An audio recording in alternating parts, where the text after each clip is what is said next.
I don't recall I dated anyone. I did not date anyone in high school. When I was in high school, yes. I did. Yes, I did date someone in high school. I don't have a picture of them. I don't think my wife would approve of me carrying around my high school girlfriend's picture. I do have a picture of this person.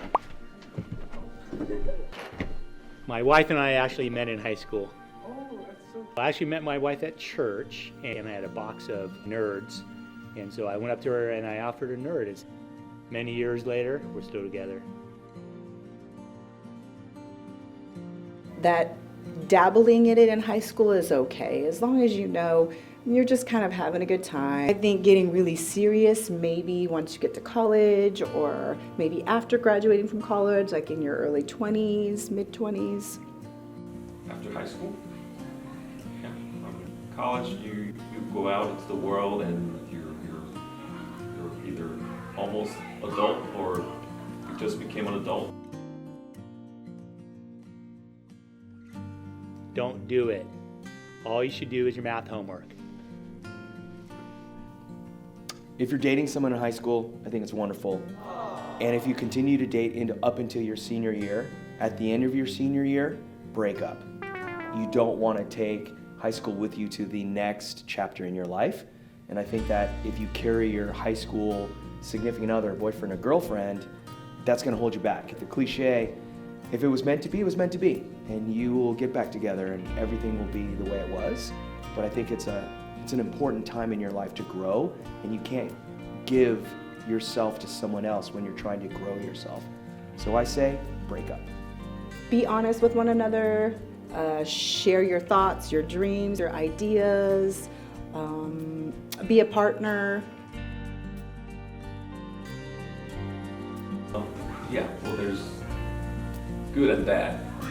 We have this drama, trouble in relationships, because it's not always fun and, happy. So that's the only part I worry about, just going through drama.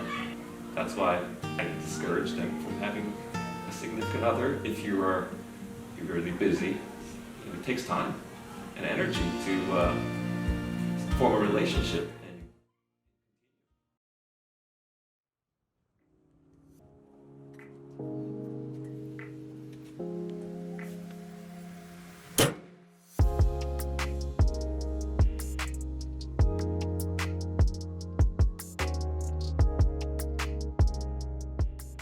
Alright, so I would want very pretty flowers. My favorite flowers are roses or baby breaths.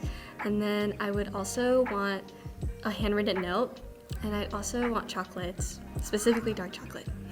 So the perfect confession would be me and my significant other are skydiving, and I accidentally fall off the plane, but then he jumps down and catches me, and when we land, he asks me out right there, right then.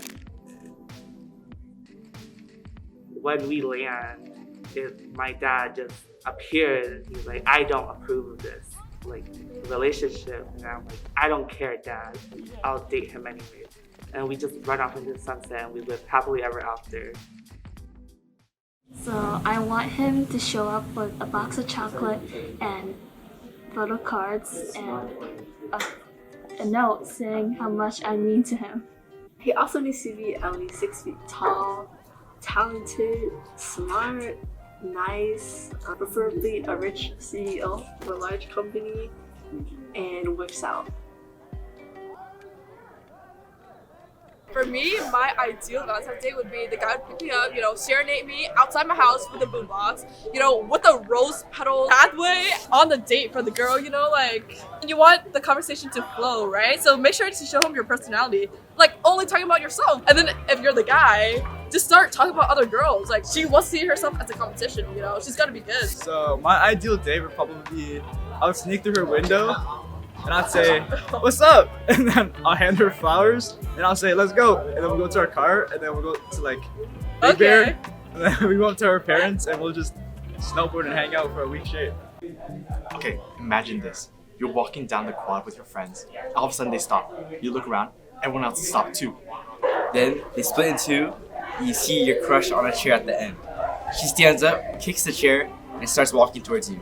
She holds your hands, looks you straight in the eye, and says, "Do you want to be with me?" You say, "You do," and everyone around you cheers. That sucked.